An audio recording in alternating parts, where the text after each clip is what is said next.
கடுமையான பனி அந்த நகரத்தில் விழுந்து கொண்டிருந்தது. பனி இரவில் தன் வீட்டின் முன் ஏழை மனிதன் இருப்பதைக் கண்டார் செல்வந்தர் ஒருத்தர். அவருக்கு 78 வயது தாண்டியிருக்கும்.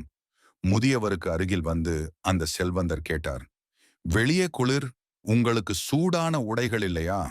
உங்களுக்கு குளிர் இல்லையா? முதியவர் பதிலளித்தார், எனக்கு சூடான உடைகள் இல்லை, ஆனால் நான் இப்போது அதற்கு பழக்கப்படுகிறேன். கோடீஸ்வரன் பதிலளிக்கிறார், நான் வரும் மட்டும் காத்திருங்கள், நான் உங்களுக்கு ஆடை தருகிறேன். அந்த ஏழை மனிதன் மிகவும் மகிழ்ச்சியாக இருந்தான். அவர் காத்து கொண்டிருந்தான். அந்த மனிதன் தன் வேலையால் ஏழை மனிதனை மறந்துவிட்டான்.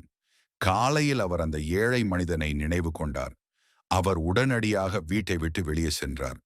ஆனால் அந்த முதியவர் குளிரால் இறந்து விட்டார்.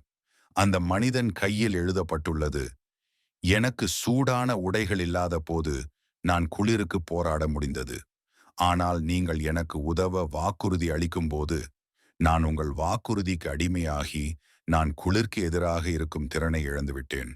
வாக்குறுதி அளிக்கும் முன், பொய்யான வாக்குறுதிகளை உருவாக்கும் முன் யோசியுங்கள்.